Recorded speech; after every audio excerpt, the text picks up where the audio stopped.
Assalamualaikum warahmatullahi wabarakatuh. Selamat siang. Waalaikumsalam warahmatullahi wabarakatuh. Selamat siang, Ibu. Hari ini saya nggak pakai background karena nggak sempat nyeting. Ini baru pulang piket dari kampus, jadi backgroundnya pakai apa adanya. Oke. Hari ini kita akan melanjutkan presentasi individu siklus menstruasi yang sesi kedua. Hari ini tersisa ada 6 orang. Nanda, Novia, Ratira, Sela, Safitri, dan Ulfa. Sebelumnya sudah absen di Google Classroom? Semuanya? Sudah, Bu. Sudah, Ibu. Oke. Saya absen terlebih dahulu. Adinia?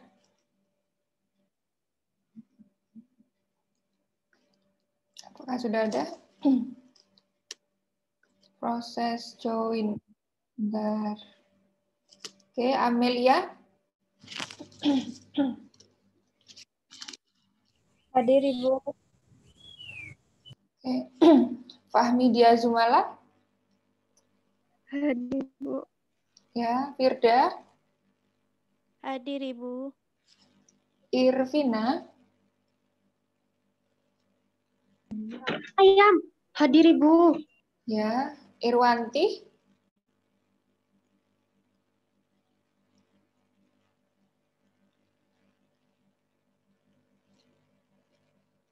Irwanti, sebentar. Belum ada. Lutfia? Hadir, Ibu. Ya. Nanda Paramita? Hadir, Ibu. Novia? Hadir, Bu. Oke. Ratira? Hadir, Bu. Sela? Hadir, Ibu. Safitri? Hadir, Ibu. Ya. Ulfatul? Masih mencari sinyal, Ibu. Oke. Baik, untuk mempersingkat waktu, hari ini ada 6 orang. Waktu durasinya kurang lebih 15-20 menit per orang, sudah include dengan tanya jawab. Untuk yang pertama maju, Nanda, apakah sudah siap? Siap, Ibu. Baik, silakan. Amelia mau minta tolong. Ya, dibantu siapa? Amelia, Ibu. Amelia, silakan.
Ada gangguan?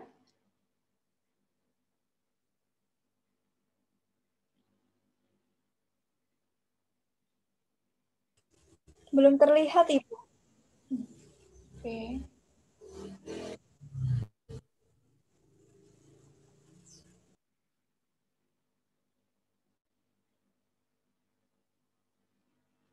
Sinyalnya Amelia merah dari sini. Mungkin koneksinya.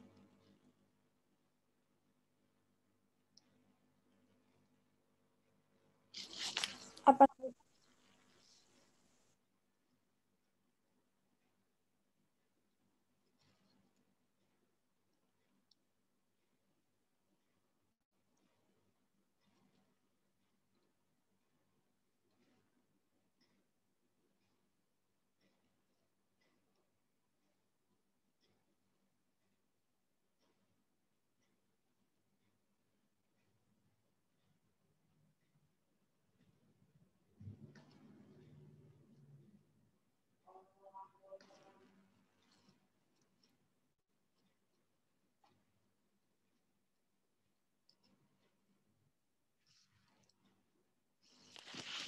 Pernahkah teman-teman merasa heran, kenapa sih kakak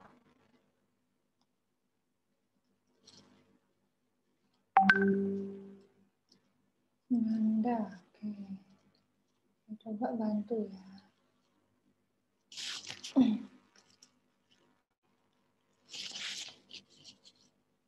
Betul yang ini?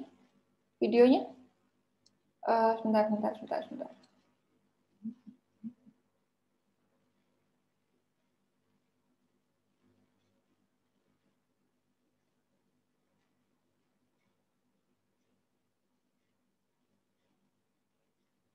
Betul ini, Nanda, videonya?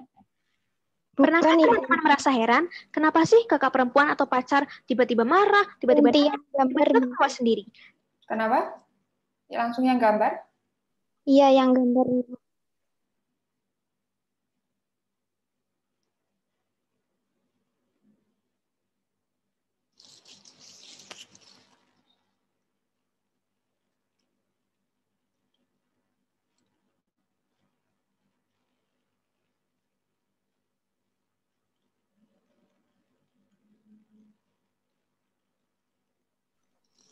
Saya tadi ngirim gambar, Ibu.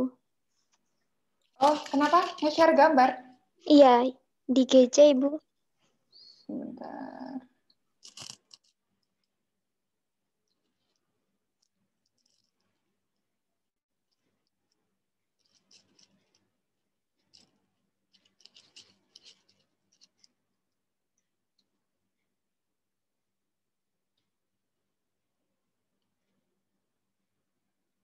Ini? Benar, Ibu.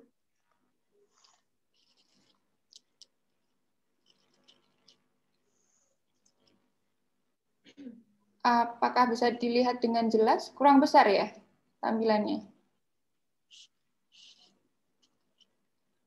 Terlalu kecil. Sebentar.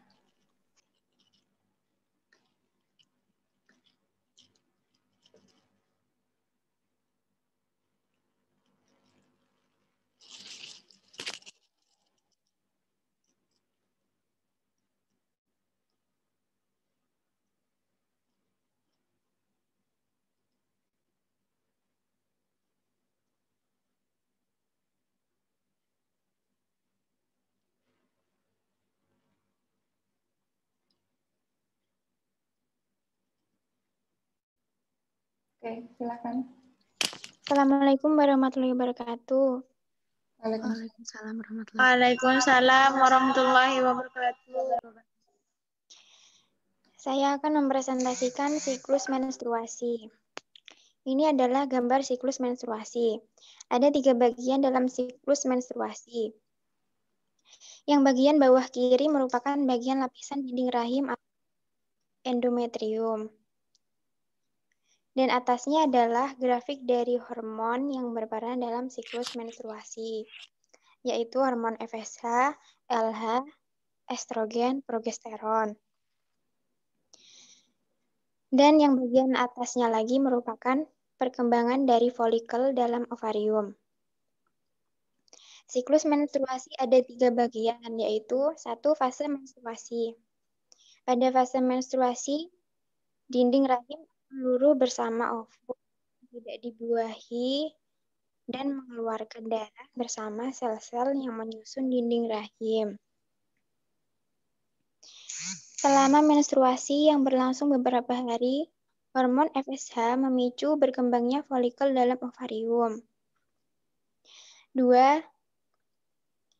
Fase proliferasi.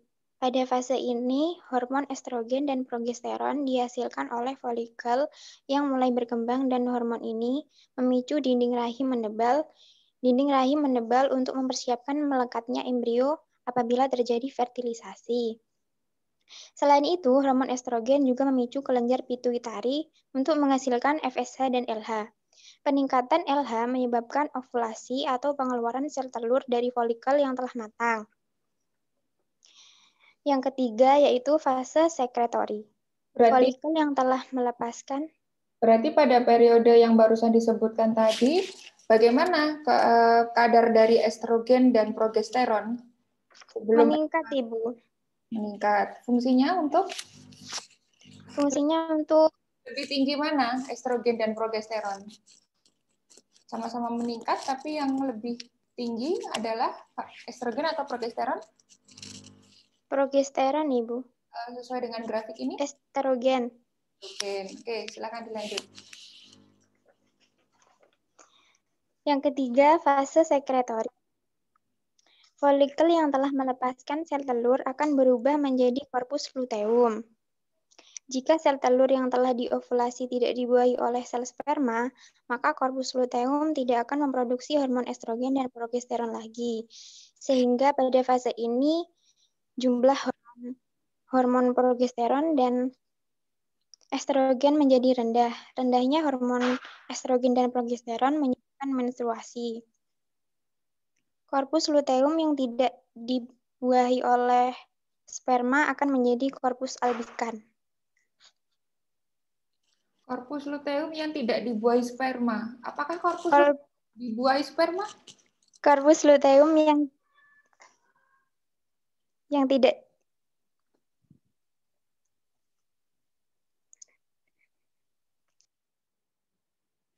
Apakah korpus luteum dibuahi oleh sperma? Yang dibuahi sperma siapa? korpus luteum yang dibuahi oleh sperma, Ibu. Kenapa? Korpus luteum yang dibuahi sperma. Apakah korpus luteum dibuahi oleh sperma? Korpus luteum yang tidak memproduksi hormon estrogen dan progesteron akan menurun. Pertanyaan saya dijawab dulu. Apakah korpus luteum dibuahi oleh sperma? Iya dan tidak, Ibu. Ya, oke. Berarti maksudnya bagaimana? Korpus luteum yang tidak memproduksi hormon estrogen dan progesteron akan menyusut dan menjadi korpus albikan, Ibu. Oke, maksudnya begini. Oke, saya bisa menangkap pemahamannya, cuman mungkin sedikit saya luruskan ya. Jadi korpus luteum ini sebenarnya fungsinya adalah untuk mempersiapkan kehamilan ya. Dia nanti akan memberikan nutrisi kepada embrio yang menempel di dinding endometrium. Itu fungsinya. Namun jika tidak terjadi kehamilan, maka dia akan berubah menjadi korpus albikan. Ya, korpus albikan inilah yang kemudian nanti akan membuat, kalau kita lihat di grafik ini, di sesi yang terakhir ini ya, keberadaan korpus albikan ini kemudian akan memicu semua kadar hormon menjadi turun. Karena korpus albikan sendiri itu kalau dibandingkan dengan korpus luteum, kan korpus luteum agak lebih besar ya.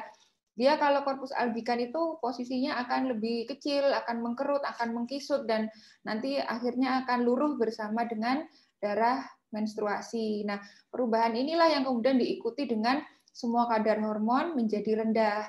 Jadi bukan korpus luteum itu dibuahi oleh sperma, tapi korpus luteum ini berfungsi untuk memberikan nutrisi, memberikan suasana yang baik jika ada embrio yang tertanam di endometrium. Tapi jika tidak, dia akan merubah bentuknya menjadi korpus albikan.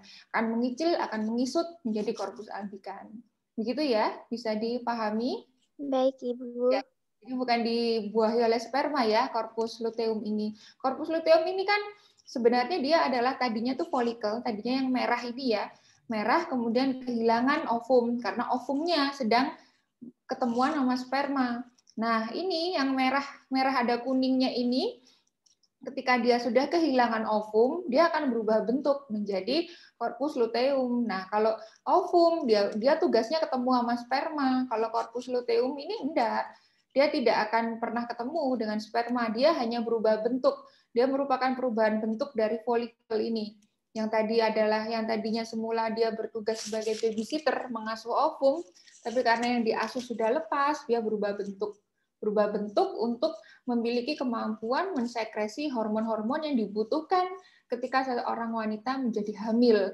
Ketika tidak terjadi kehamilan, dia pun akan berubah bentuk, mengisut, mengecil, yang nanti akhirnya ikut luruh, ikut keluar bersama darah menstruasi. Bisa ditangkap? Bisa dipahami? Atau masih bingung? Baik, Ibu. Oke. Baik, masih ada yang ingin disampaikan lagi? Sudah, Ibu. Ya, baik.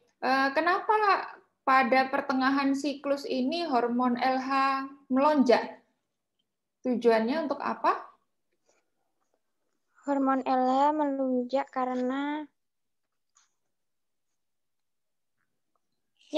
untuk ovulasi, Ibu. Untuk ovulasi dia dapat memicu ovum. Ini apa ini? Yang digambar ini? Ovumnya kenapa ini? Keluar, Ibu. Keluar dari folikel supaya bisa ditangkap oleh fimbre yang ada di tuba. Apa yang terjadi jika kadar LH tidak tinggi seperti yang ada di gambar, tidak membentuk grafik puncak seperti ini? Apa yang akan terjadi? Tidak terjadi ovulasi, Ibu. Terjadi ovulasi. Oke, baik.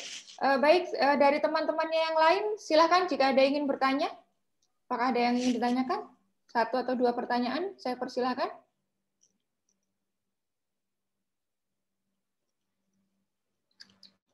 Silakan, ada yang ingin mengajukan pertanyaan?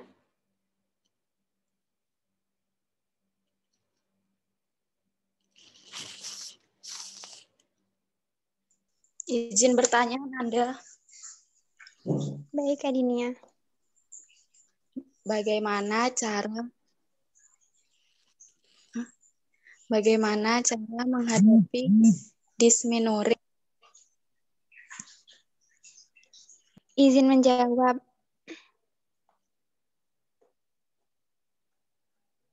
Ya. Cara menghadapi dysmenor yaitu mengompres bagian perut atau rahim dengan air hangat yang dimasukkan ke botol.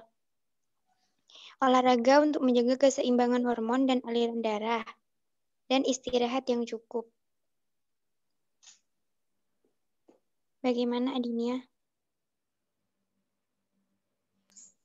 Bisa diulangi, Nanda, soalnya barusan cepat. Cara menghadapi dysmenor. Mengompres bagian perut atau bagian rahim dengan air hangat yang dimasukkan dalam botol.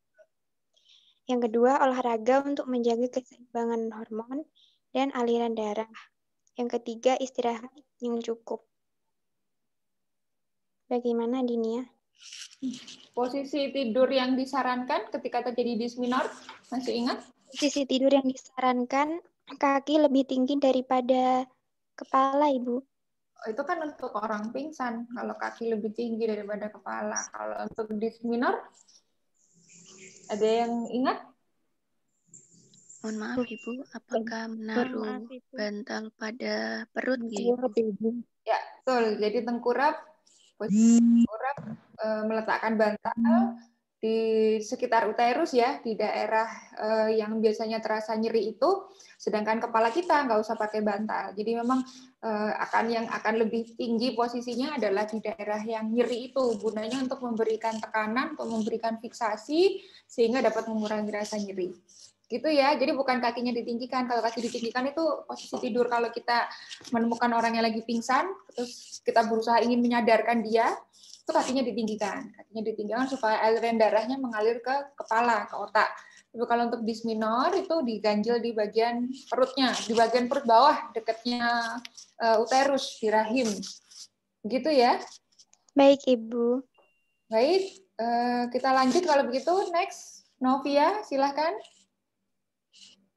Baik, Ibu.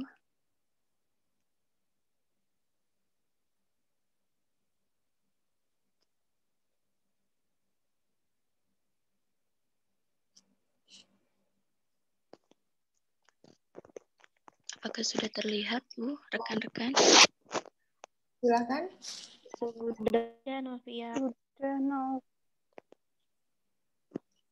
Mohon maaf, Ibu, tidak dapat memutar video. Nggak bisa diputar videonya? Enggak, Ibu. Enggak. Apakah boleh menggunakan gambar, Ibu? Boleh, silakan.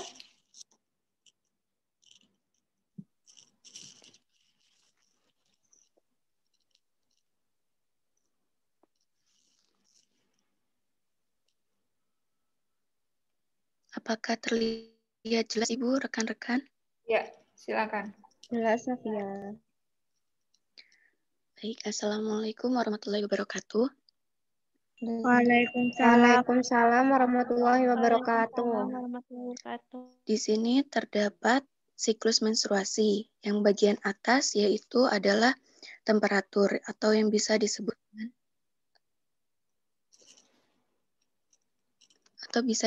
dengan suhu. Yang bagian nomor 1 sampai dengan 14 biasanya terjadi pada masa proliferasi, folikular, dan ovulasi. Proliferasi sendiri yaitu FSH dan LH meningkat untuk memacu folikel yang ada di dalam ovarium supaya matang, dan LH untuk memicu keaktifannya estrogen. Sedangkan pada folikuler itu terdapat satu folikel yang berkembang dan progesteron mulai menaik. FSH dan LH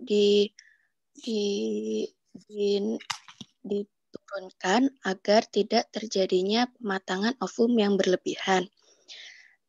Apabila LH meningkat, maka terjadinya proses ovulasi, yaitu ovum keluar dari folikel. Folikel sendiri yaitu untuk pematangan ovum yang berlebihan tadi maksudnya bagaimana? Untuk menekankan hormon FSH dan LH menurun, Ibu, agar tidak terjadi pematangan dua ovarium, Ibu. Baik, pematangan ovum di dua ovarium ya. Oh, enggak, Ibu. Ya, baik. Itu berarti kita menyebutnya dengan istilah umpan apa?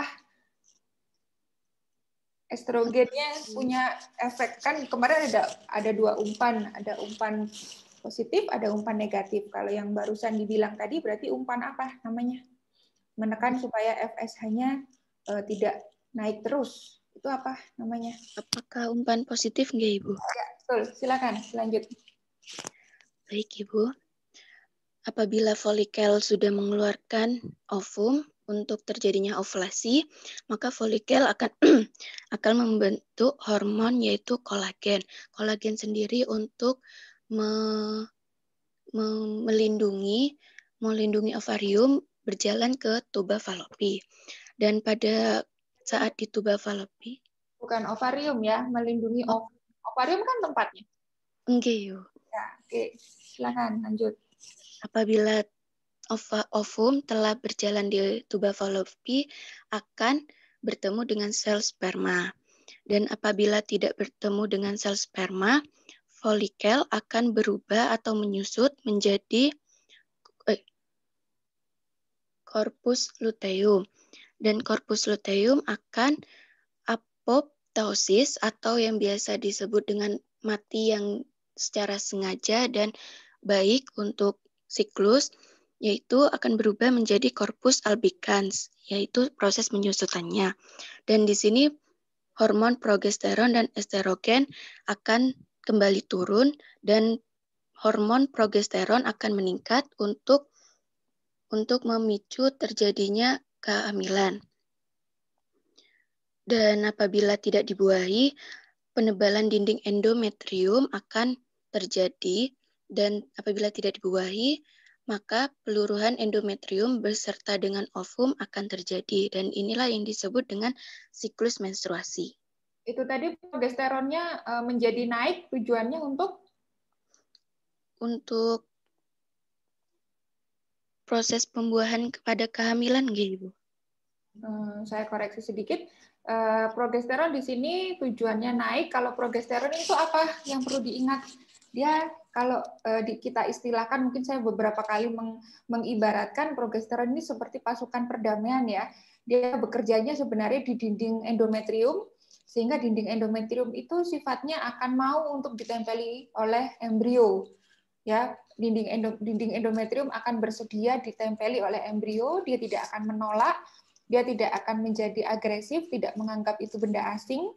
Itu adalah kerja dari progesteron yang dia berguna harus menjadi pasukan misi perdamaian di situ.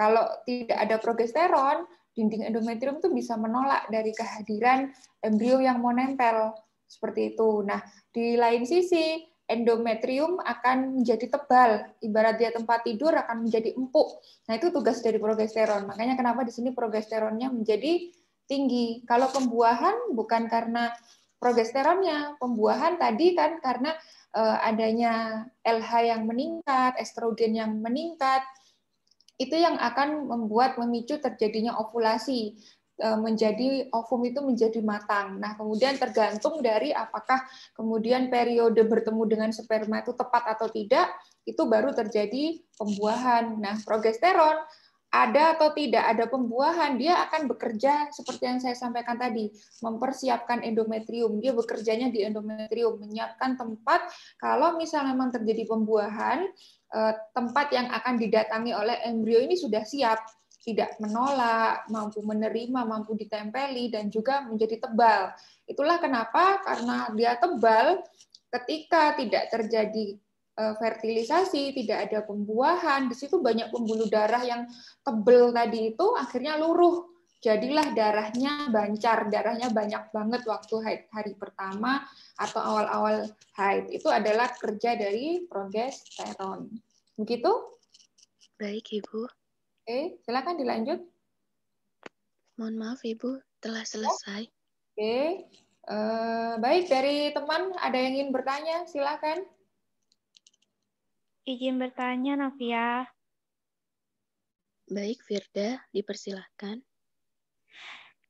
Jika pada hari pertama menstruasi itu tidak terlalu deras, apakah masih dinyatakan normal? Baik, terima kasih atas pertanyaannya, Firda. Apakah boleh langsung saya jawab, nggak, Ibu? Silakan. Baik. Normal atau tidaknya proses siklus menstruasi itu tergantung pada setiap individu. Dan hal ini terjadi karena pada proses folikular ini akan menyebabkan lama atau tidaknya proses siklus menstruasi. Dan biasanya rata-rata yang normal itu berkisaran 14 hari dan yang paling cepat itu 4-5 dan yang paling lama itu berkisaran, mohon maaf Ibu, yang biasanya rata-rata berkisaran 7 hari dan yang paling lama berkisaran 14 hari. Apakah dapat menjawab, Firda? Baik, bisa, Novia. Terima kasih penjelasannya. Sedikit saya tambahkan, mungkin tadi penjelasannya tentang durasi lama dan tidaknya, tapi kayaknya tadi pertanyaannya banyak dan sedikitnya ya, bukan durasi pendek dan panjangnya, tapi jika haid hari-hari awal itu kemudian darahnya tidak terlalu banyak, hanya sedikit-sedikit begitu, apakah itu normal? Sebenarnya pertanyaannya begitu, bukan panjang pendeknya siklus ya. Kalau panjang pendeknya siklus seperti yang disampaikan oleh Novia sudah benar, tapi kalau kita berbicara tentang banyak sedikitnya darah haid, itu memang harusnya yang normal hari-hari pertama kita pasti banyak gitu ya. Tapi banyaknya tiap-tiap orang ini yang mungkin berbeda gitu. Biasanya kita kalau masih ada di usia reproduktif memang banyak banget, tapi nanti kalau kita udah usianya makin bertambah itu hari-hari pertama banyak tapi tidak sebanyak ketika kita masih usia sekalian ini gitu.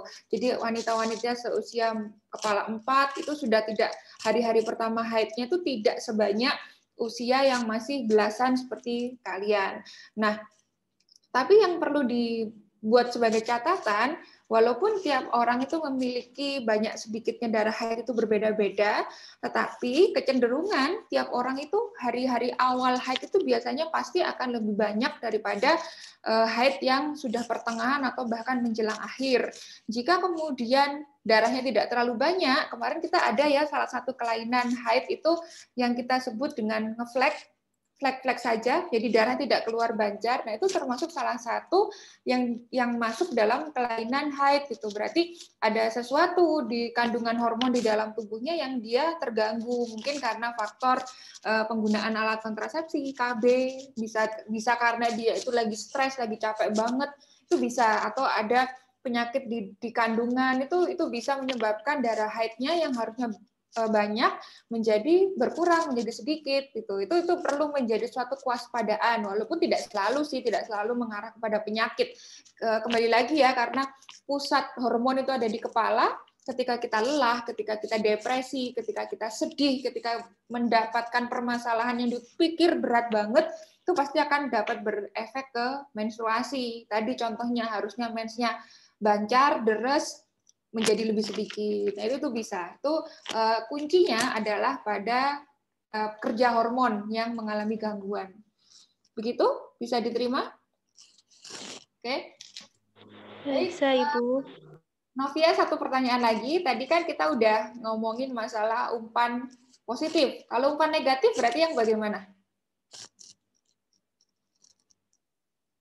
Kalau umpan positif tadi kan, tadi yang pertama apa? Umpan positif atau negatif tadi? Yang dijawab Novia. Umpan positif, Ibu. Ibu. Mengenai hormon. Kalau umpan negatif? Umpan negatif apakah pada apoptosis nggak, Ibu? Oke, saya klarifikasi ya jawabannya. Tadi kalau yang di awal ya, estrogen itu akan ketika FSH dan LH sudah membantu kematangan dari folikel, pada suatu titik FSH dan LH ditekan kondisinya supaya tidak terus-terusan naik, supaya tidak ada pematangan ovum di 2 ovarium. Tadi kan begitu ya. Nah, nanti pada saat sudah fertilisasi terjadi, si ovum ini membutuhkan nutrisi, dia dipicu lagi naik. Yang tadi di stop supaya tidak boleh naik, supaya tidak ada pematangan 2, supaya tidak terjadi bayi kembar ya. Tadi kan di stop. Pada satu titik ketika dia fertilisasi sudah terjadi, dia tidak ditahan lagi, tapi diperbolehkan untuk menjadi tinggi lagi kadarnya FSH dan LH-nya. Gunanya adalah untuk membantu memberikan nutrisi kepada calon embrio. Gitu. Itu kebalikan dari yang umpan positif, yang bagaimana, yang umpan negatif, yang bagaimana itu. Jadi pada satu titik dia memang akan di stop supaya tidak terjadi kematangan 2, harus 1 saja ovum yang matang ya harusnya. Kemudian pada satu sisi dia akan kembali diizinkan untuk kadarnya menjadi tinggi untuk membantu memberikan nutrisi kepada ovum. Begitu? Jadi bukan yang apoptosis ya. Okay. Baik, Ibu. Terima kasih atas penjelasannya, Ibu. Oke, baik. Novia sudah selesai. Oke, next. Lanjut ke Ratira, silakan. Baik, Ibu.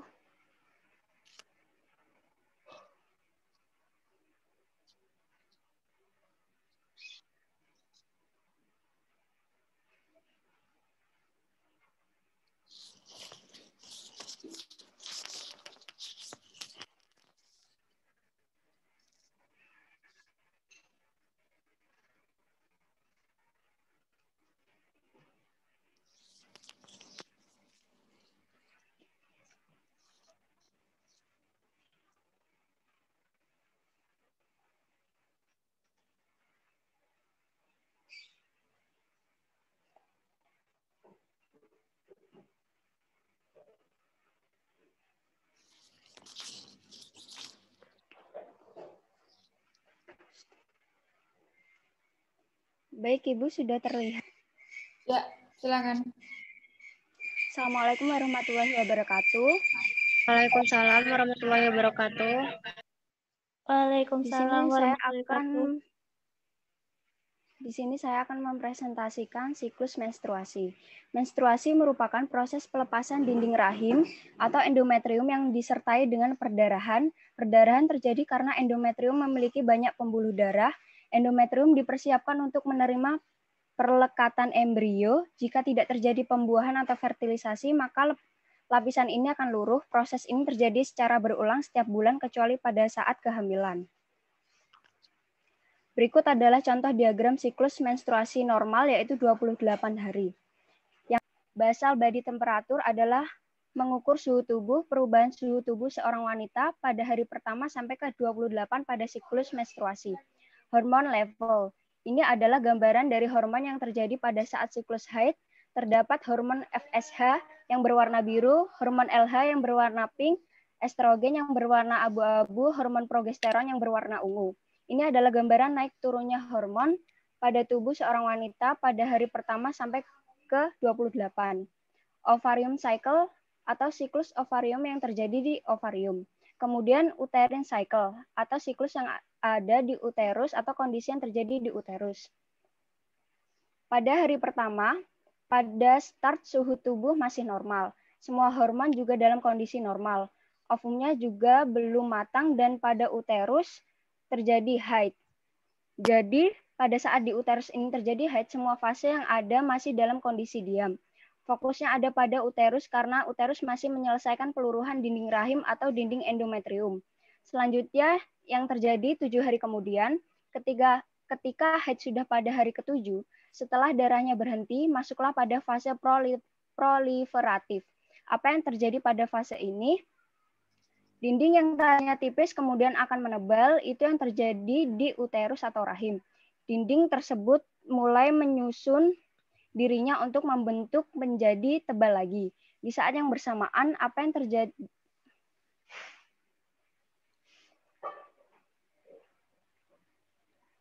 Di saat yang bersamaan, apa yang terjadi di ovarium? Waktunya terjadi bersamaan, hanya saja lokasinya yang berbeda. Pada saat yang bersamaan di ovarium ada ovum yang tadinya kecil, tidak matang. Ovum akan membesar sedikit demi sedikit ditemani atau diasuh oleh folikel. Ini terjadi pada fase folikuler, terjadi di ovarium. Jadi yang dimaksud terjadi bersamaan namun beda lokasi, yaitu setelah selesai haid adalah ketika uterus sibuk membangun dindingnya, sedangkan pada ovarium sibuk untuk mematangkan ovum. Apa yang terjadi pada hormon? Hormon FSH yang berwarna biru mulai ada pergerakan menurun. Hormon LH yang berwarna pink ada pergerakan cenderung akan naik. Hormon progesteron yang berwarna ungu dan estrogen yang berwarna abu-abu cenderung akan menjadi naik. Intinya hormon FSH, LH, progesteron, dan estrogen pada fase ini mulai ada pergerakan sedikit demi sedikit menjadi naik. Untuk suhu tubuh masih cenderung normal atau tidak ada perubahan. Lalu pada hari ke-14, yaitu pada saat ovum sudah matang di ovarium, ovum butuh untuk keluar dari ovarium ketika sudah matang. Ovum akan meninggalkan ovarium dan folikel, atau peristiwa ini disebut ovulasi. Saat ovulasi terjadi, rahim sudah dalam kondisi tebal yang maksimal. Pada saat yang bersamaan terjadi perubahan hormon, semua hormon ada dalam kondisi yang tinggi. Estrogen, FSH, dan LH semuanya ada dalam kondisi tinggi, kecuali progesteron. Tetapi sama pada dasarnya hormon progesteron dari mendatar menjadi agak naik. Apa yang terjadi pada suhu tubuh? Suhu tubuh yang tadinya berada dalam posisi yang normal, pada saat hari ke-14 suhu tubuh mengalami perubahan naik. Setelah ovulasi yang terjadi pada uterus adalah uterus berada pada fase sekretori, yaitu dinding endometrium memiliki kemampuan untuk mengeluarkan zat-zat agar uterus bisa ditempeli. Uterus mampu menghasilkan lem untuk mempersiapkan ovum ketika bertemu sperma. Itu fase sekretori yang ada pada rahim atau uterus. Pada hormon estrogen sedikit menurun, kemudian tinggi lagi tetapi tidak melebihi progesteron. Pada fase ini yang dominan adalah progesteron karena memiliki tugas besar sebagai pasukan misi perdamaian atau mendamaikan dinding endometrium saat ditempeli ovum atau embrio supaya tidak menolak. Sedangkan FSH dan LH dijaga kondisinya tetap rendah supaya tidak ada ovum yang matang lagi. Untuk suhu tubuh cenderung ada pada posisi yang masih tinggi sampai terjadinya haid, tetapi tidak lebih tinggi ketika masa ovulasi. Pada hari ke-14. Pada fase ovarium, ketika tidak ada sperma, ovum mulai menyusut yang nanti kemudian akan degenerasi, akan luruh keluar bersama dengan dinding endometrium. Kenapa dinding endometrium akan luruh? Karena semua penyangga atau hormon ada pada titik terendah. Progesteron menurun, estrogen menurun, FSH dan LH juga belum bekerja. Sehingga endometrium kehilangan kekuatannya, sehingga meluruh bersama ovum yang juga degenerasi. Maka terjadilah haid bersama perdarahan. Kemudian suhu tubuh akan kembali normal lagi. Begitulah seterusnya untuk fase menstruasi yang terjadi pada seorang wanita. Seperti itu, Ibu. Wow, oke. Perfect banget presentasinya, sempurna ini. Oke, baik. Saya tanya apa ya? Jadi bingung yang mau tanya. Kalau melihat dari grafik siklus menstruasi ini, kalau kepengen merencanakan ingin hamil, berarti koitus yang baik ada di fase yang mana? Periode yang mana? Hari ke-14 itu, Ya, Ibu. ada apa di situ? Di situ ada ovum yang keluar dari folikel Kemudian? yang bertemu yang siap bertemu dengan sperma. Ya, karena kondisi ovum itu Sudah matang. sudah Karena matang. kondisi ovum sudah matang. Oke, baik, dari teman-temannya silakan. Ada yang ingin bertanya? Izin bertanya, Ratira. Silakan Zumala. Izin bertanya, Ratira. Baik, Zumala terlebih dahulu. Mengapa pada saat menstruasi disarankan untuk banyak mengkonsumsi ikan? Baik. Untuk selanjutnya, Irvina Ratira, ya. izin bertanya. Terdengar? Benar, Ratira. Terdengar Zumala. Untuk Irvina, silahkan. Mengapa harus mengganti pembalut minimal 3 kali sehari saat menstruasi? Terima kasih. Baik, Irvina. Baik, terima kasih. Izin menjawab, Ibu. Silakan. Untuk pertanyaan dari Zumala, mengapa disarankan untuk memperbanyak konsumsi ikan? Jawabannya adalah darah menstruasi yang keluar setiap bulan merupakan darah yang juga mengandung zat besi. Jika berkurangnya darah ini tidak diimbangi dengan konsumsi makanan yang kaya zat besi, maka wanita rentan mengalami anemia, defisiensi besi atau ADB. Garis bawahnya jika menstruasi kita terlalu berlebihan dan sangat deras setiap bulannya. Seperti itu, Ibu. Mungkin ada tambahan. Baik, jawabannya sudah benar. Mungkin saya tambahkan, selain untuk bisa mencegah anemi, selain kandungan zat besinya, kalau ikan, itu yang perlu penekanan di sini adalah kandungan proteinnya yang tinggi ya. Protein itu kan adalah zat pembangun. Ibarat orang membangun rumah, protein itu batu batanya. Batu bata semen untuk dia menyusun fondasi di rumah.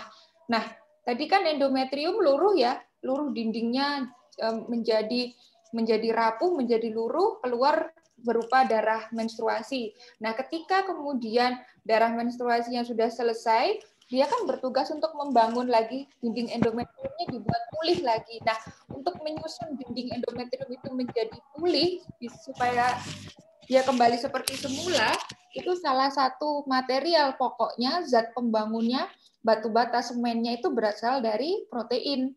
Maka dari itu memang lebih bagus kalau kita pada saat menstruasi itu membantu tubuh menyiapkan, memproduksi bahan bakunya itu dari asupan protein yang lebih tinggi, yaitu contohnya dari ikan-ikanan itu tadi. Selain juga dapat tadi sudah benar disebutkan bisa mencegah anemia kalau memang darah yang dikeluarkan itu cukup banyak ya, deras banget gitu.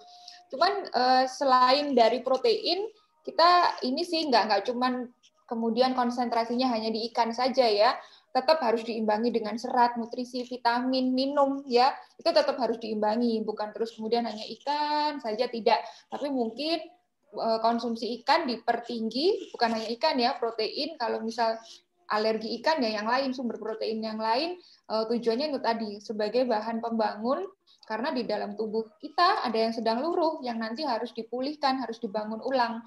Nah, itu butuh protein. Begitu? Bisa diterima jawabannya?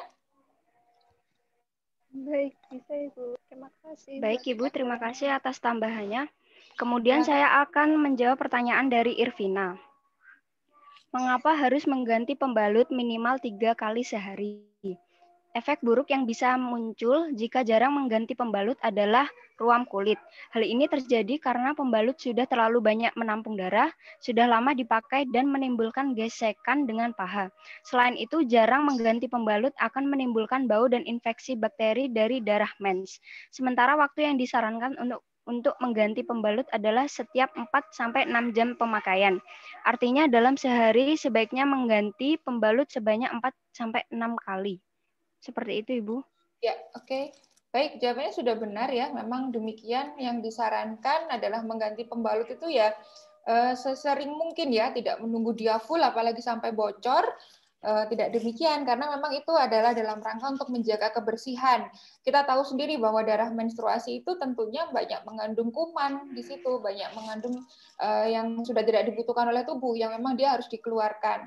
Sehingga kita sebenarnya dilema ya, kalau kita bilang kita pakai pembalut yang dia daya tampungnya banyak, kemudian tidak perlu sering berganti pembalut. Itu sebenarnya kita dilema juga ya.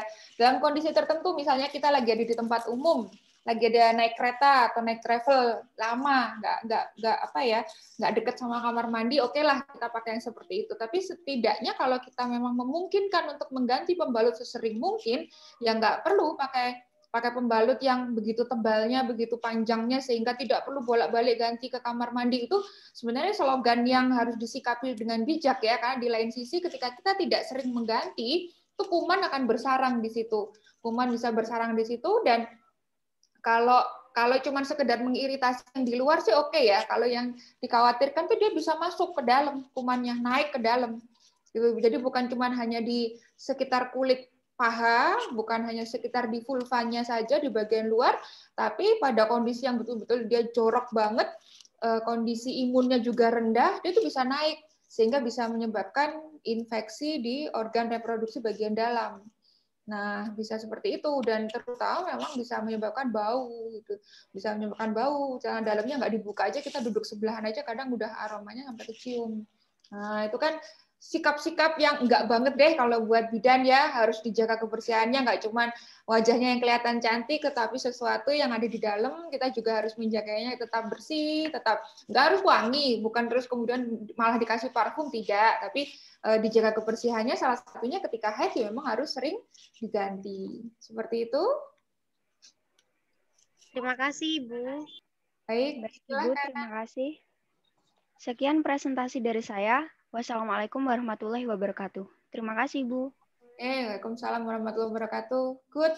Kita lanjut. Selanjutnya, Sela, silakan. Baik, Ibu, izin share screen dulu, Ibu. Ya, silakan.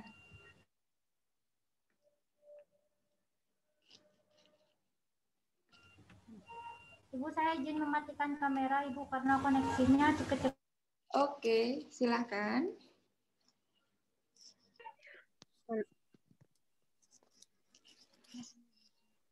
Mohon maaf, Ibu, masih menyambungkan. Ya.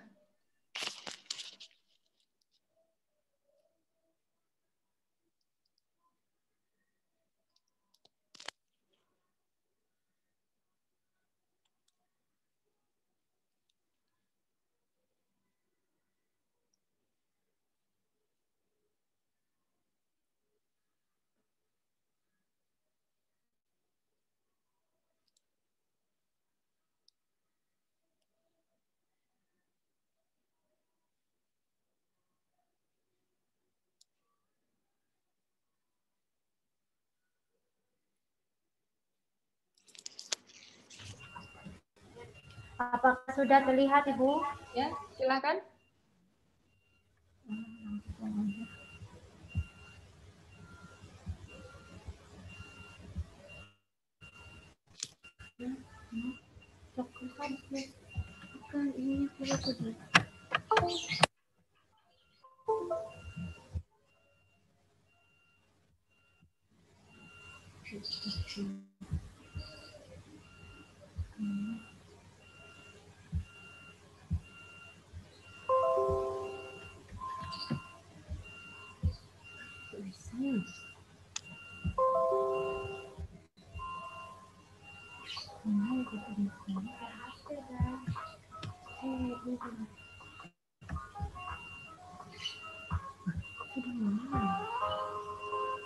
Video aku sih.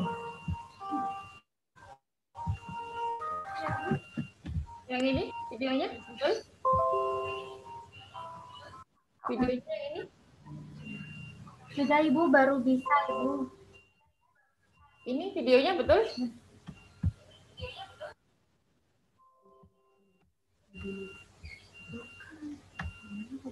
Iya, benar ya. Ini yang dikumpulin di Google Classroom. Ini yang dikumpulin di Google Classroom. Sela Anggra. Iya, ini. Benar ini yang mau dipakai presentasi? Ke siklusnya, Ibu. Kenapa? Langsung ke siklusnya, Ibu. Benar itu, Ibu.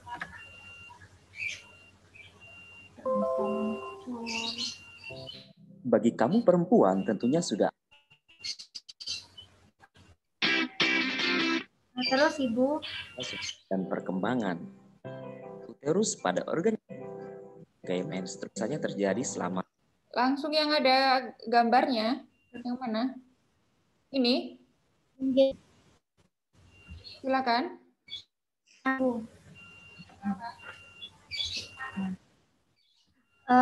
FSH itu yang berwarna hijau. LH itu yang berwarna biru. Terus estrogen itu yang berwarna oranye dan itu berwarna biru tua. Nah, dinding endometrium itu merupakan gambar proses penebalan dinding rahim yang berwarna merah di bagian paling bawah. Fase menstruasi terjadi pada 1 sampai 5. 1 sampai hormon-hormonnya di sini 1 sampai ke 5 itu 1 sampai ke 5 apa maksudnya? Fase menstruasi. Hormonnya di sini mengalami penurunan. FSH menurun, LH juga menurun, estrogen juga menurun, progesteron juga menurun. Fase ini dimulai ketika sel telur tidak dibuahi sehingga terjadi peluruhan atau menstruasi sehingga keluarlah darah menstruasi. Maka itu yang disebut dengan menstruasi. Nah, pada gambar ini kan merah-merahnya ini kan tidak banyak besar itu karena dinding rahimnya itu meluruh karena tidak ada proses pembuahan. Makanya terjadilah menstruasi. Terus fase folikuler ini pada hari fase ini atau fase ini dimulai hari pertama haid dan berakhir ketika ovulasi. Pada awalnya kan hipotalamus itu mengirimkan sinyal ke kelenjar pituitari untuk melepaskan hormon perangsang folikel FSH. Folikel yang matang dapat memicu lonjakan estrogen untuk menebalkan lapisan rahim sehingga tercipta lingkungan yang kaya nutrisi bagi embrio untuk tumbuh. Kelenjar pituitari disebut master of gland atau kelenjar pengendali. Ukurannya 1,25 cm dan massa 0,5 gram. Letak di bagian dasar otak dan dekat dengan hipotalamus. Pada fase folikuler, hormon yang mengalami peningkatan yaitu hormon estrogen. Kemudian pada fase ini pada akhir-akhir minggu-minggu terakhir itu akan terjadi ovulasi. Ovulasi itu terjadi pada hari ke-14. Meningkatnya kadar estrogen selama fase folikel memicu kelenjar pituitari melepas hormon LH. LH meningkat, karena LH meningkat akhirnya sel telur keluar atau loncat dari ovarium ke tuba fallopi. Kan di gambar ada gambarnya sel telur itu kemudian loncat itu karena hormon LH meningkat. Hormon LH meningkat itu karena ada hormon progesteron ini kan meningkat sehingga memicu LH meningkat. Kemudian fase luteal itu kan terjadi pada hari ke-15 sampai 28. Ella, yang memicu LH meningkat. Bagaimana itu? Yang memicu LH meningkat tadi hormon apa? Hormon progesteron, Ibu. Estrogen, Ibu. Estrogen. Yang warna kuning, Ibu. Ya, oke. Tadi bilangnya progesteron soalnya. Oke, lanjut.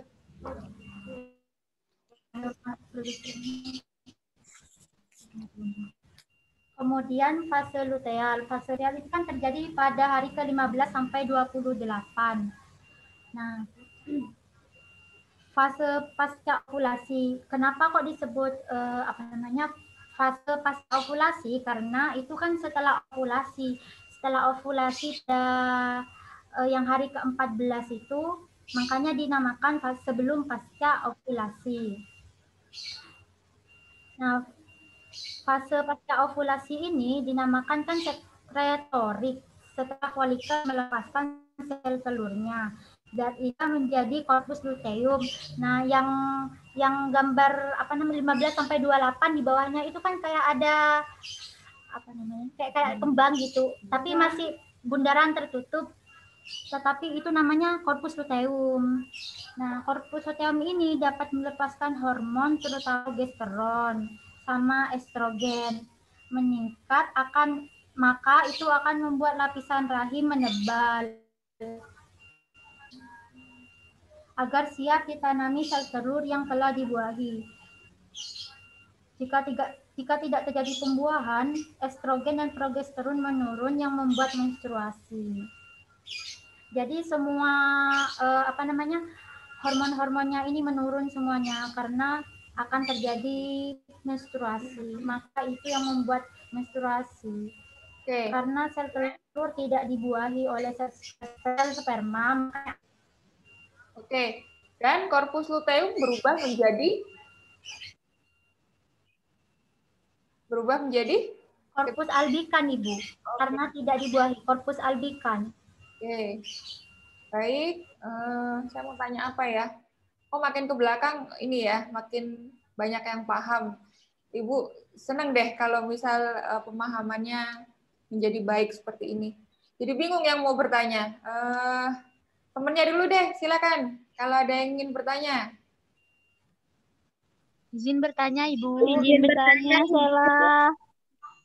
Sela izin bertanya. Irwanti izin bertanya. Sela, Firda izin bertanya, Sela. Firda. Apa yang Sela izin bertanya. Saya pernah mendengar berhubungan seks saat menstruasi tidak menyebabkan kehamilan. Apakah itu benar, Sarah? Kalau menurut saya ya, Via, itu tuh tidak benar. Soalnya kan walaupun telah terjadi menstruasi itu ya tetap akan setidaknya sedikit tuh terjadi terjadi pembuahan tuh, walaupun itu jadi tidak benar kayak gitu tuh ya. Soalnya kan saya pernah baca kalau misalnya di sel sperma itu di dalam rahim itu katanya ya bertahan sekitar 2 hari gitu katanya ya. Jadi itu ya ada masuk tuh ya. Oke, baik. Itu tidak benar tuh ya.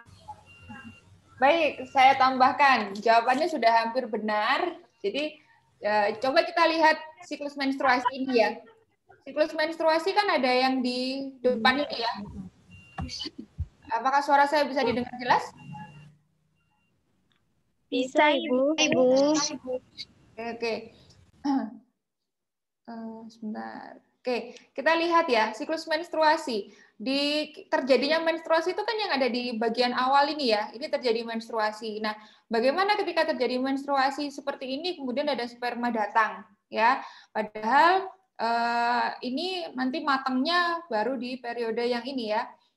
Ketika terjadi menstruasi, kondisi ovum yang berada di dalam itu masih belum matang, ada di posisi seperti ini, ya.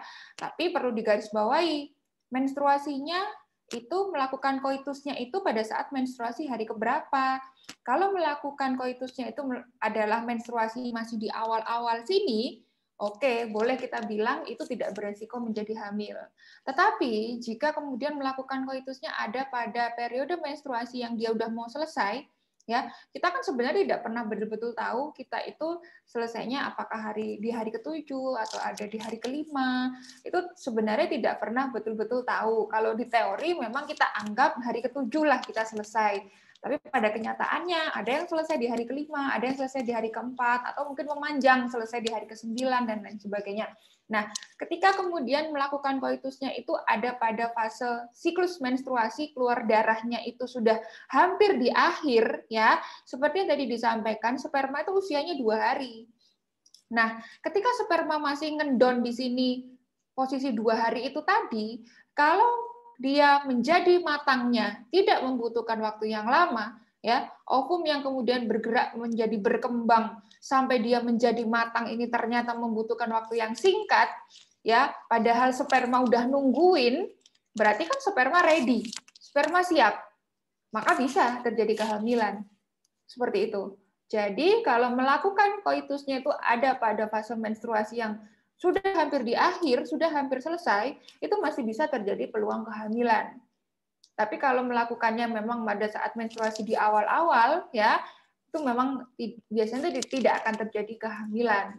Seperti itu logikanya. Karena tadi sperma memiliki kemampuan daya tunggu dia 2 hari. Nah, kalau pada kondisi wanita tertentu yang dia proses matangnya ini cepat, ya, tidak mengikuti periode yang ada di teori, ya. Kalau di teori kan butuh waktu matang 7 hari. Tapi ada wanita-wanita tertentu yang matangnya itu cepat karena kadar hormonnya begitu cepatnya dia melonjak.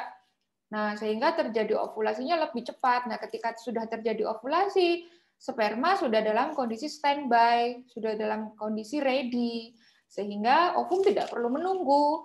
Spermanya sudah ready, maka bisa terjadi pembuahan. Begitu, bisa dipahami? Bisa, Ibu. Jadi jawabannya masih bisa ya, terjadi peluang kehamilan, melihat dulu melakukan koitusnya itu pada saat menstruasi yang hari keberapa. Cuman ya kalau melakukan koitusnya di menstruasi hari-hari pertama, bisa dibayangin belepetannya kayak apa ya. Nggak pakai ada menstruasi aja tuh sebenarnya udah suasananya pasti menjadi basah sekali di organ kelamin, organ reproduksi. Kalau lagi menstruasi, kayak gimana itu, bukan cuman spray aja yang tembus ya, dan begitu jorok, begitu kotornya. Dan perlu diingat lagi adalah resiko terjadinya endometriosis, ya. Pada saat terjadi menstruasi itu kan mulut rahim kondisi terbuka. Mulut rahim kondisi terbuka, alat-alat organ reproduksi yang ada di dalam uterus itu sifatnya sebenarnya harus steril. Endometrium, ovarium, itu sifatnya semua harus steril, tidak boleh ada barang dari luar yang masuk. Nah, karena pintunya lagi terbuka karena mengeluarkan darah haid, jika ada kemudian sperma itu yang masuk, itu bisa membawa kuman masuk ke dalam. Nah, itu bisa terjadi infeksi. Kemudian akan terjadi nyeri panggul, akan terjadi keputihan, dan lain sebagainya. Memang disarankan ya tunggu dulu sampai bersih, tidak dalam kondisi haid. Seperti itu. Bagaimana? Bisa diterima? Bisa, Ibu. Oke, baik. Kita lanjut kalau begitu. Safitri, silakan. Baik, Ibu.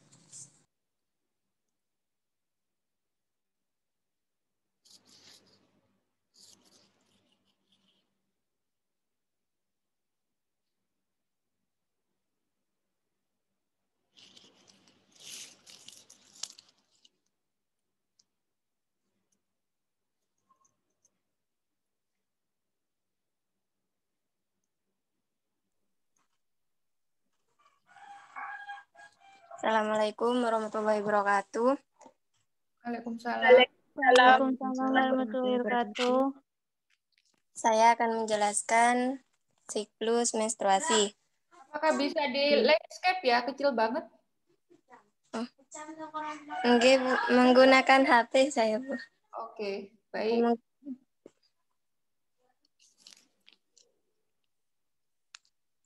Bentar.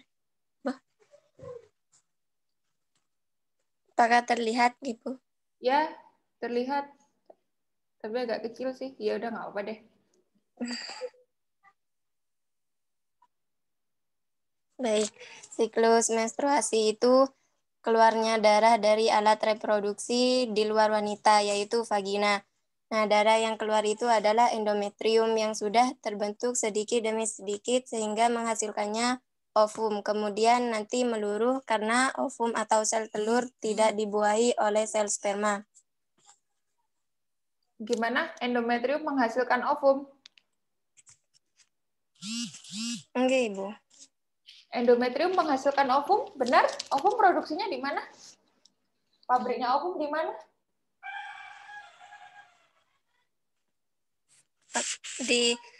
Di sel telur. Iya. Pabriknya ovum, pabriknya sel telur ada di mana? Apakah di endometrium? Ada yang bisa bantu? Ada ovarium, Ibu. Nah, iya, pabriknya sel telur tuh di ovarium. Kalau endometrium buat apa? Pada dinding.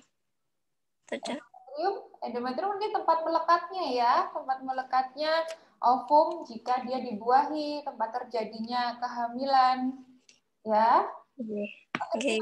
Coba diulangi pelan-pelan, Tadi dari endometrium. Ovum tadi diganti.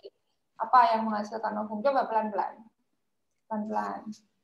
Endometrium yang sudah terbentuk itu menghasilkannya ovarium. Kemudian nanti meluruh. Karena gimana? Endometrium menghasilkan ovarium. Kok jadi endometrium menghasilkan ovarium? Maksudnya bagaimana? Coba diulangi pelan-pelan dari awal.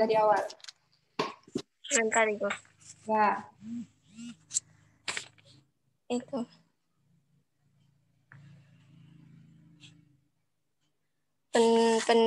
Pendarahan yang terjadi akibat luruhnya dinding sebelah rahim endometrium. Ya. Dan menstruasi ini terjadi ketika embrio tidak terbentuk. Terus? Lanjutkan. Oke. Di sini pertama fase menstruasi. Nah, pada fase menstruasi ini biasanya endometrium akan meluruh. Jadi keluarlah darah pendarahan dari alat reproduksi kita, kemudian untuk hormon-hormonnya dalam jumlah yang sangat sedikit. Kemudian fase ovumnya juga belum matang atau masih masuk ovum primer. Ya, lanjut. Pada fase folikuler,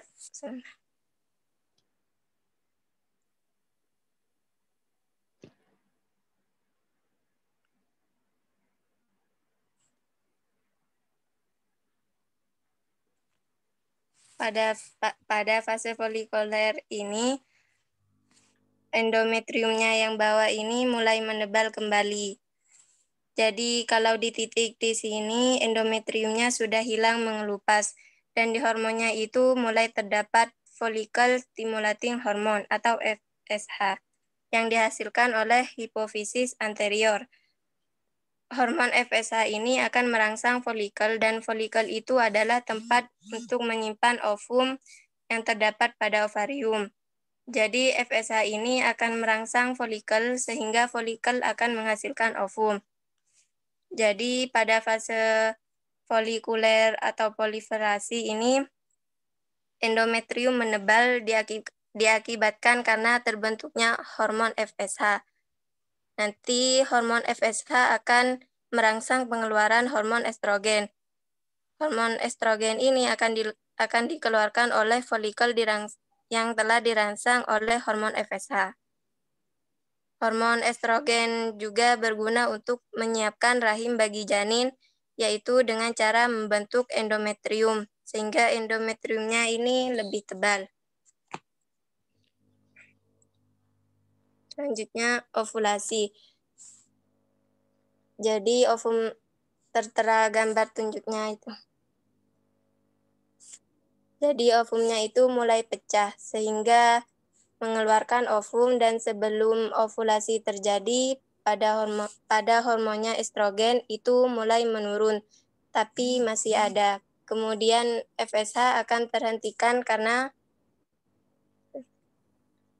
terbentuklah hormon LH atau luteinizing hormone dan diproduksi oleh hipofisis anterior. Fungsinya LH?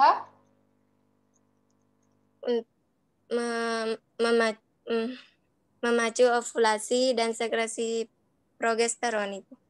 Ya, lanjutkan. Maka estrogen ini terbentuklah hormon FSH dan hormon ini juga menyebabkan terbentuknya FSH. Jadi kalau LH sudah muncul, maka hormon FSH akan terhenti produksinya. Jadi sebelum ovulasi, hormon LH itu akan membanyak karena hormon LH yang membantu pemrosesan pematangan ovum menjadi follicle the graft. Kemudian hormon LH ini membantu proses terjadinya ovulasi pelepasan sel telur dari folikel. Nah, setelah ovulasi terjadi, maka sel telur dilepas maka diambil oleh fimbre untuk dimasukkan ke dalam tuba falopi atau ovidak. Selanjutnya, setelah ovulasi akan terjadi fase luteal. Jadi ovulasi ini terjadi 2 hari setelah ovulasi.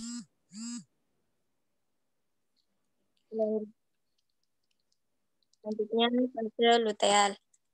Fase luteal ini di mana LH akan merangsang terbentuknya hormon progesteron yang telah dihasilkan oleh folikel luteum. Yang folikel ini sudah kosong dan itu ovumnya sudah lepas, jadi tidak ada ovum lagi.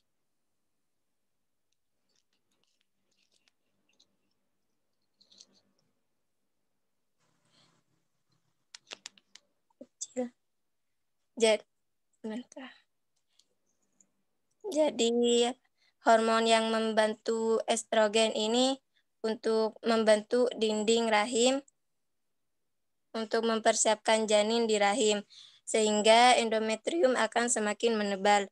Nah, digunakan endometrium ini untuk memberikan nutrisi bagi sel telur yang dibuahi. Selanjutnya, bila sudah menebal, ovum tidak dibuahi oleh sperma, maka endometrium yang tadi akan meluruh atau terkupas karena korpus luteum rusak, sehingga kadar estrogen dan progesteron akan turun, sehingga menimbulkan hilangnya penunjang lapisan endometrium mengelupas atau meluruh. Kalau sudah terjadi seperti ini, terjadi mungkin kurang dari ovulasi, kemudian akan kembali lagi menstruasi karena akan meluruh. Seperti itu, Ibu. Oke, baik. Apa yang terjadi ketika ovulasi LH-nya tidak tinggi? Bagaimana, Ibu? Tadi kan ketika ovulasi, hormon yang paling dominan kadarnya tinggi adalah LH. Apa yang terjadi ketika LH-nya tidak tinggi kadarnya pada saat ovulasi? Apa yang akan terjadi? Tidak bisa keluar. Oke, berarti tidak bisa terjadi ovulasi ya? Oke, Ibu. Oke. Kemudian kalau untuk suhu, bagaimana perubahan suhu yang terjadi? Dinamikanya? Pada saat ovulasi bagaimana? Sebelum ovulasi dan setelah ovulasi. Kalau untuk suhu, garis besarnya saja. Perubahan suhu, apakah ada di tubuh wanita? Enggak ada, Ibu. Bagaimana? Apakah ada perubahan suhu? Ada, Ibu. Ya, bagaimana? Secara garis besar saja. Sebelum itu masih normal. Ya, sebelum apa? Itu apa?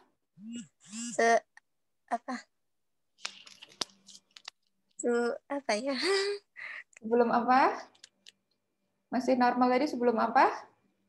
Sebelum itu ovulasinya, Ibu. Ya, sebelum ovulasi bagaimana? Sudah benar jawabannya? Diulangi. Sebelum ovulasi, suhunya?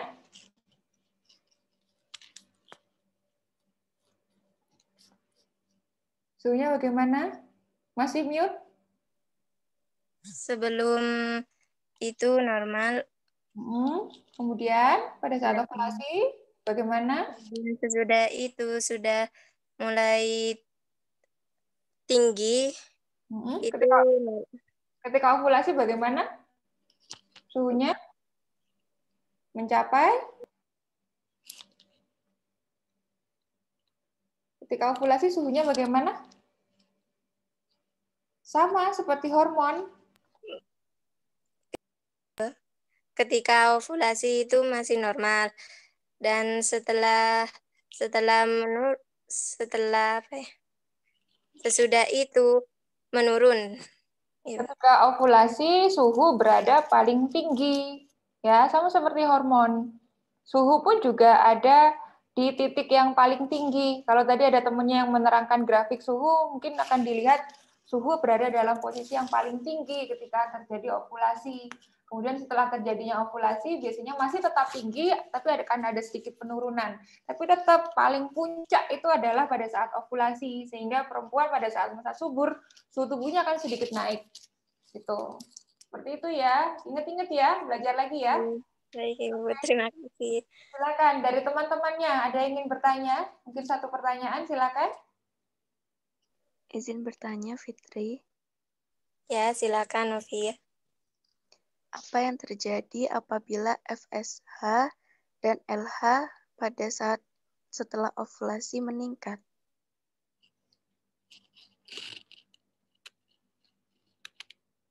Baik, Novia, sebentar ya.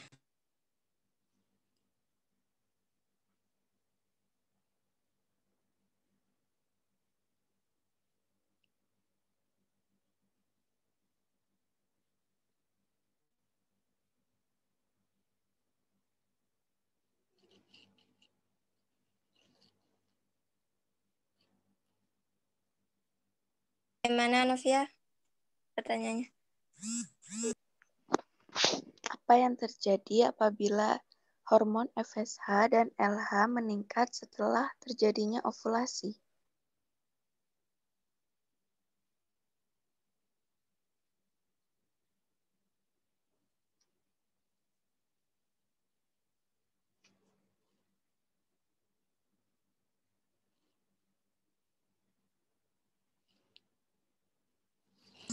Menurut saya, kalau nggak salah akan terjadi kematangan ovum lagi. Seperti itu, Novia.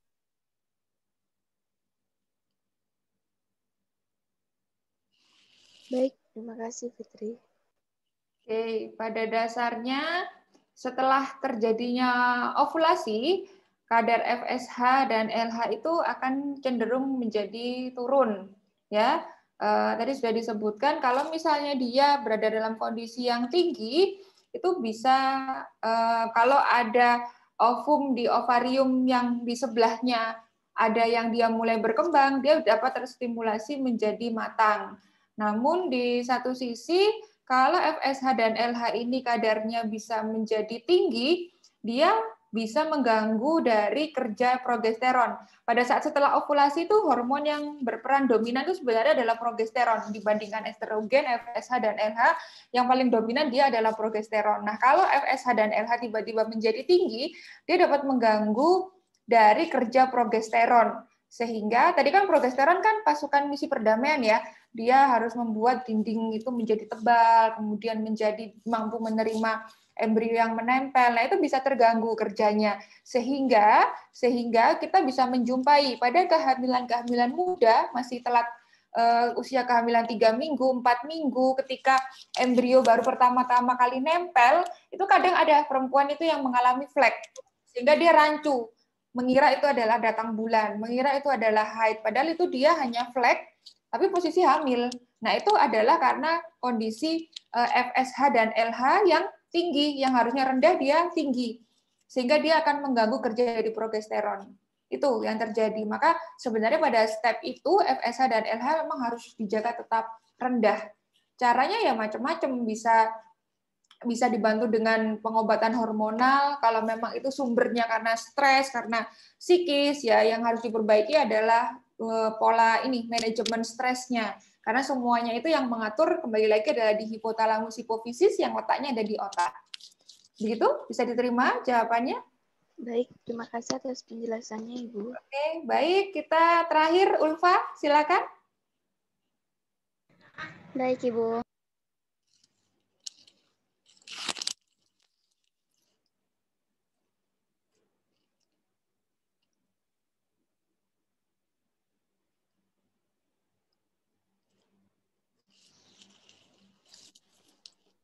Apakah sudah terlihat, Ibu? Ya, silakan. Siklus menstruasi itu diatur oleh sebuah kelenjar yang dikenal dengan hipotalamus yang terletak di otak dan memproduksi GnRH.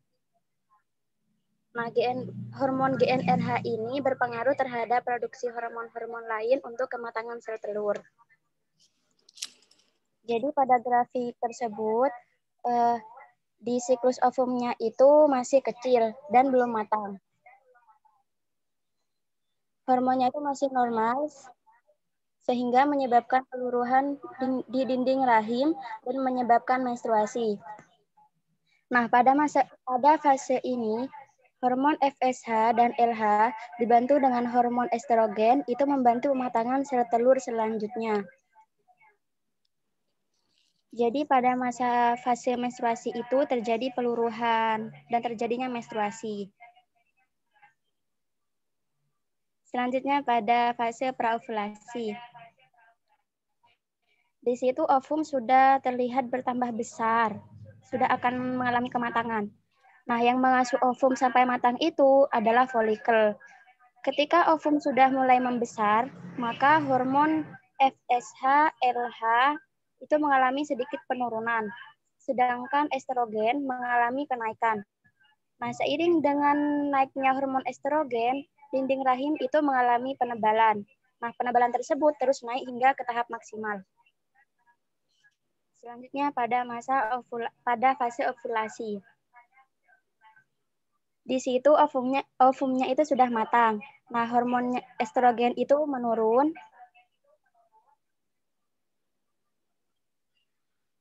Hormon estrogen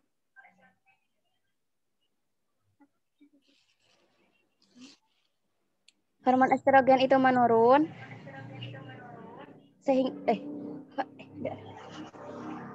untuk hormon estrogennya menurun dan hormon LH dan FSH itu naik. Karena hormon tadi menyebabkan folikel pecah dan mendorong ovum keluar dari ovarium. Di dinding rahim itu masih tebal. Nah, dalam kondisi yang tebal itu, dinding rahim itu mempersiapkan apabila saat ovum keluar nanti dan bertemu dengan sperma, maka endometrium itu berada di posisi yang pas untuk terjadinya penempelan dari embrio di dinding endometrium. Selanjutnya pada fase pasca ovulasi. Apabila ovum tidak bertemu dengan sperma, maka folikel tadi itu berubah menjadi corpus luteum.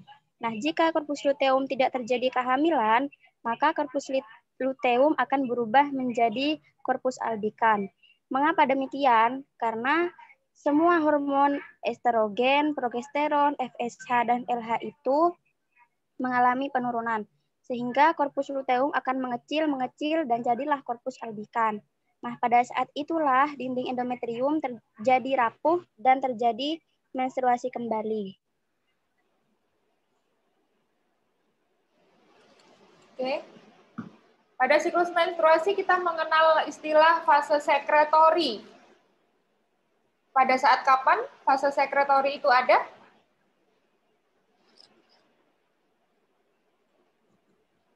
Dan kenapa disebut fase sekretori?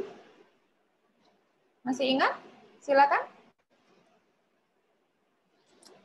Sebentar, Ibu. Ya.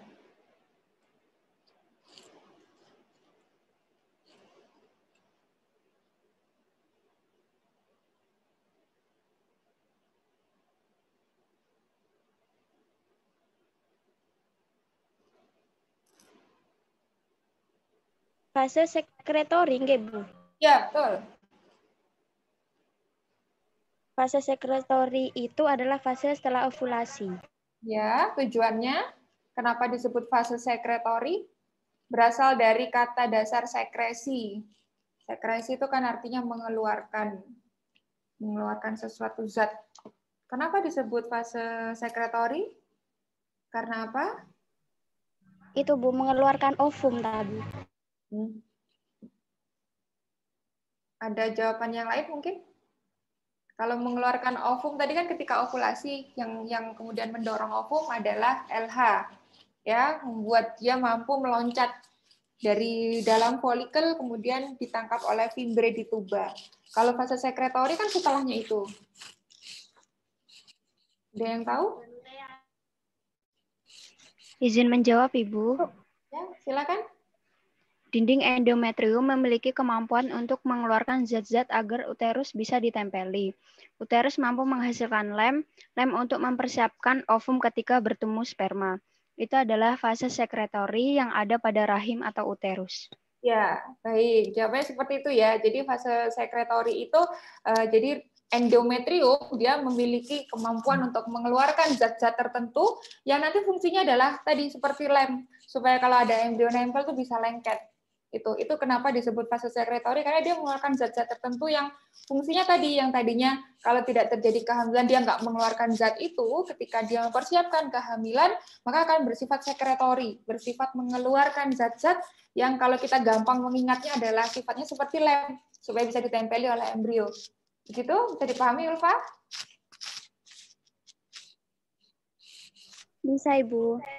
Oke, baik. Dari teman-temannya, ada yang ingin bertanya? Silahkan. Izin bertanya, Ulfa. Izin bertanya, Ulfa. Silahkan, Firda. Mengapa menstruasi hanya dialami oleh perempuan? Izin bertanya, Ulfa. Izin bertanya, Ulfa.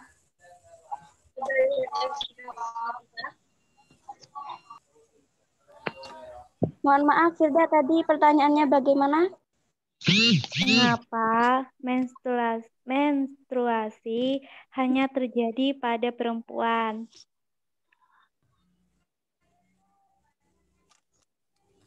Jadi menurut saya begini, Firda. Itu kan dalam menstruasi tadi kan ada perubahan di dalam rahimnya ya. Perubahan peluruhannya, penebalannya gitu. Nah, sedangkan laki-laki kan tidak memiliki rahim. Jadi seperti itu. Baik, terima kasih, Ulfa. Oke. Izin bertanya, Ulfa. Izin bertanya, Ulfa. Ya, oke, sebentar saya tambahkan dulu tadi jawaban yang pertama tadi, kenapa yang menstruasi cowok perempuan ya. Nanti kalau cowok bisa menstruasi nanti kita bisa mimpi basah kan, pusing nanti. Gitu. Oke. Dari komponen penyusunnya saja ya, karena aktor-aktor yang harus berperan, aktris ya, bukan aktor, aktris-aktris yang harus berperan untuk terjadinya sinetron menstruasi ini ada ovarium, ada endometrium yang keseluruhan hanya ada dimiliki di organ reproduksi wanita, nggak ada di laki-laki. Jadi sudah pasti menstruasi itu ya cuma bisa dialami oleh perempuan ya. Jadi kalau dibilang Lucinta Luna beli pembalut itu adalah hoax ya, jadi nggak bisa ya. Oke, silakan lanjut. Izin bertanya, Ulfa. Silakan, Amel. Mengapa saat menjelang menstruasi itu payudara biasanya terasa sakit dan nyeri? Terima kasih.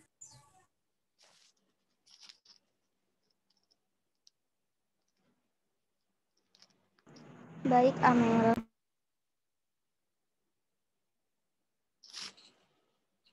Menurut saya itu karena penurunan kadar hormon estrogen dan progesteron sebelum menstruasi itu yang menyebabkan payudara terasa nyeri.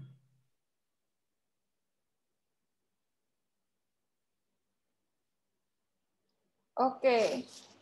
Sebenarnya rasa nyeri itu kan ketika menjelang haid dan selama haid ya biasanya terasa nyeri. Justru bukan karena hormonnya sedang turun ya, karena hormonnya sedang perlahan menjadi naik. Gitu. Itu yang menyebabkan kemudian payudara menjadi lebih tegang, nyeri seperti itu. Karena yang membuat kita payudara menjadi kencang itu hormon estrogen. Bahkan pada ini ya, pada kaum LGBT, cowok yang kepingin punya payudara itu dia akan menyuntikkan estrogen di dalam tubuhnya supaya payudaranya bisa menonjol seperti milik perempuan. Nah, itu kita secara alamiah akan merasakan payudara kita menjadi ukurannya lebih besar, kemudian nyeri, itu adalah pengaruh dari hormon yang kita ketahui bersama. Kalau kita mau haid itu semua lagi cenderung bergerak itu naik, kadarnya akan tinggi gitu. Kalau kita tadi tidak pandai-pandai memanage pikiran kita ya, lagi capek, lagi stres, depresi, dan lain sebagainya, itu meningkatnya bisa langsung tajam. Nah, ketika meningkatnya tajam, makin sakit gitu. Rasanya tuh cerna begitu itu karena semua adalah pengaruh dari hormon, terutama estrogen di sini kalau kita berbicara tentang payudara. Gitu ya. Baik, Ibu. Terima kasih. Oke, masih ada yang ingin bertanya? Silakan. Satu lagi mungkin masih ada. Terakhir ini.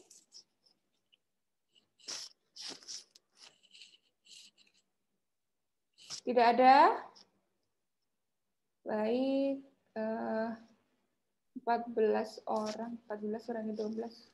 Mahasiswanya kurang 1. Siapa yang nggak ada ya? Sebentar.